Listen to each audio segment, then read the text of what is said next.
Well, I'm reminded by a dream. What's the time now? 5:37.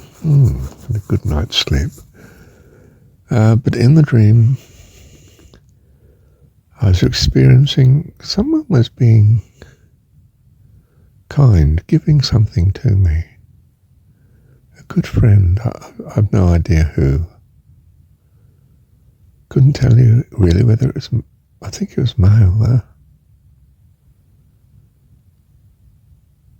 And I was overcome with tears. But it reminds me intensely of great sorrow from great loss. It's another avenue to God. I mean, the one I just about always talk about is through praise, thanks to God, and joy, gratitude, overwhelming peace and love. But there is another path, and it's through terrible sorrow. Because sorrow too can make you overwhelmingly long for God.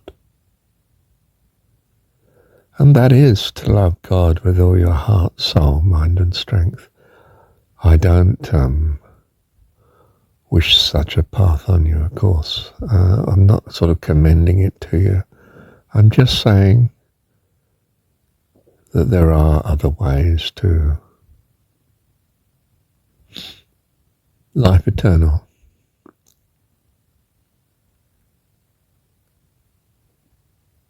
Goodness. Gosh, I was going to say, I said goodness instead. I think that's what the crucifixion was about.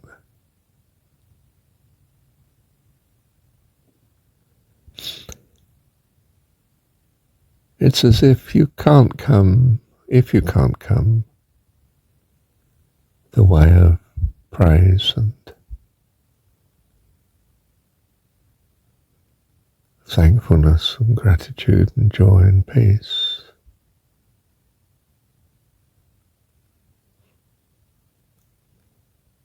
You've suffered intense loss.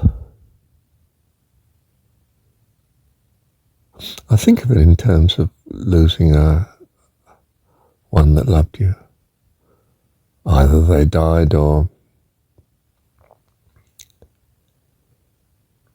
they've changed their love to hatred.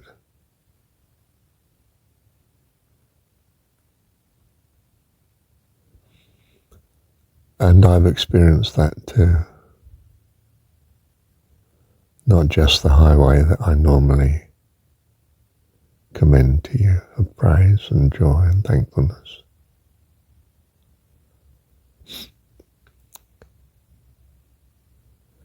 When I say I've experienced that too, it's not been so much the death, of course,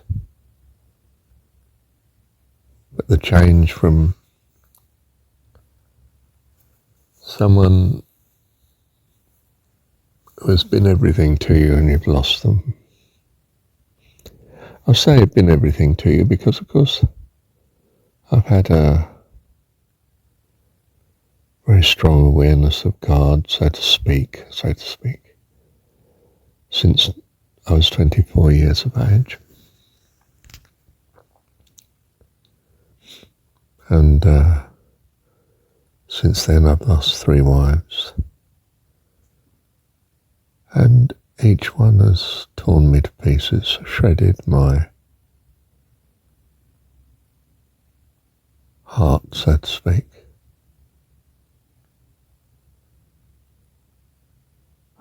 I can't convey to you the overwhelming loss that such has meant. absolute inner desperation.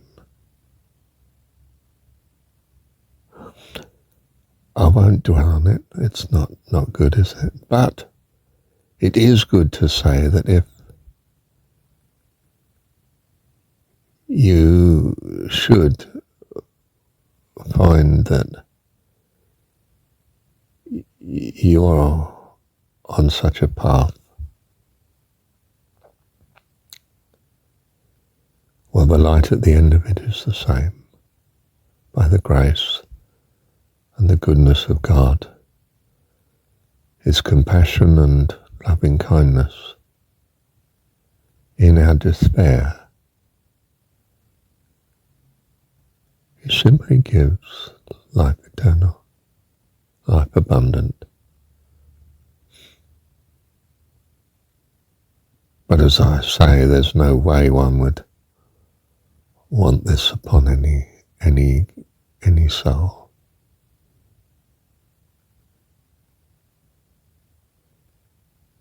Except to come to their rescue, should they be in despair.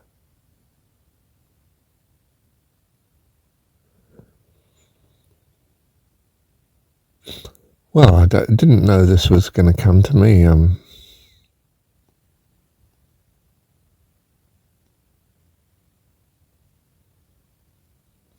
It's midwinter.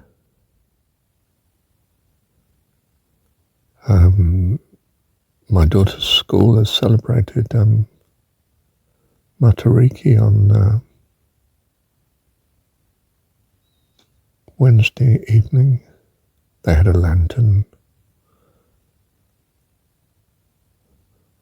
They took it as a very spiritual thing, and I guess it is. I'm of a sort of Christian background, so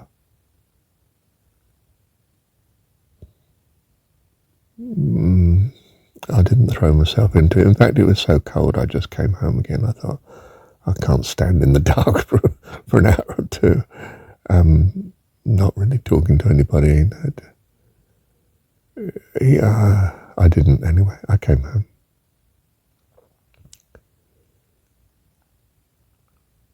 But you know, the pre-Christian, in particular, era of the world, the religion was solar, sun religion really. And when the sun is at its lowest of zenith in winter, midwinter, it's a sort of death of God. Well, you can't imagine a greater loss in a sense, can you? I think that's what the crucifixion was about. Especially in a world of, I was going to say, tragedy come peasantry, where, from our point of view, the quality of life was appalling for nearly everybody.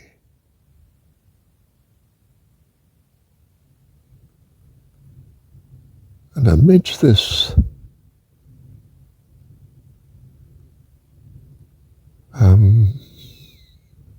great unhappiness, God gives life eternal as a finality against the suffering. It's His great compassion, you see.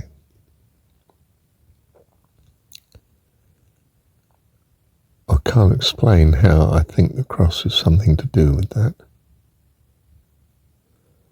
But I think that crucifixion part of the story of Jesus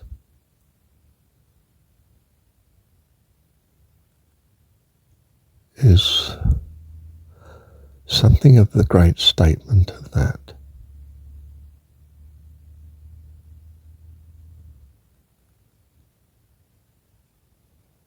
that in its very self rescues the despair that life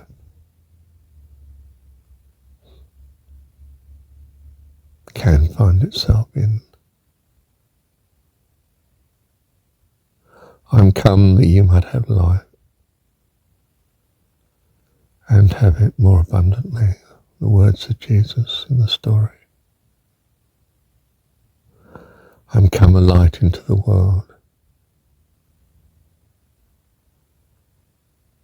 a light in the darkness.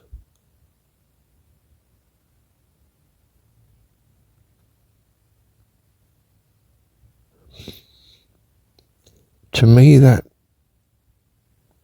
part of the Christian story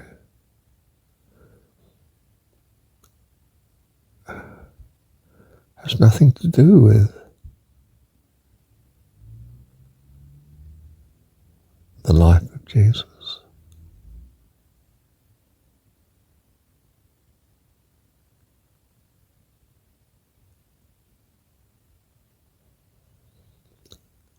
I think in some sense it's there to say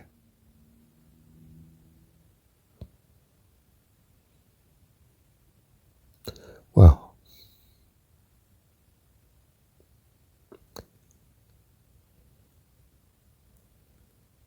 it's there to overwhelmingly state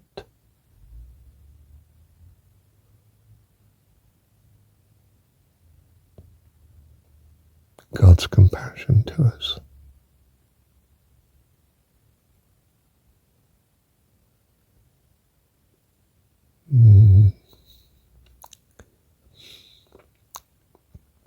I don't think I can say more.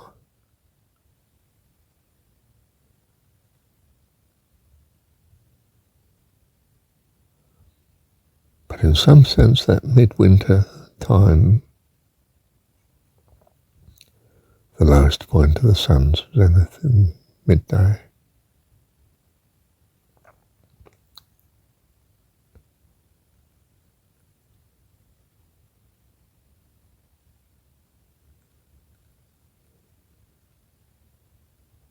well, it's the turning point for the year ahead, isn't it?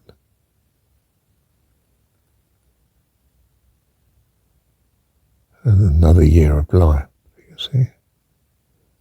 It's a time of renewal, rebirth.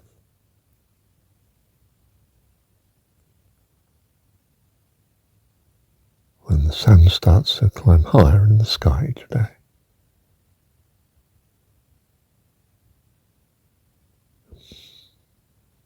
It's just a picture, of course,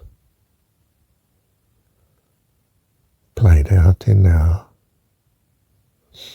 solar system,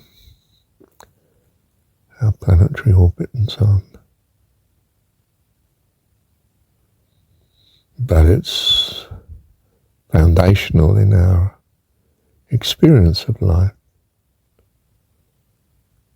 concept of time and change, and change in particular from death into life. The fantastic miracle of creation. And we're it, the consequence of it. We're life.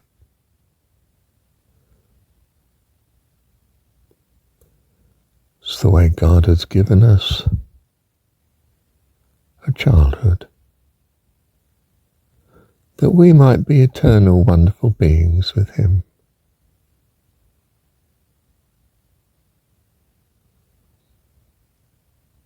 This is our imagination, our hope, our desire, who we are, children of God, by His grace and loving kindness. Dearest Heavenly Dad, love you. Thank you, Dad.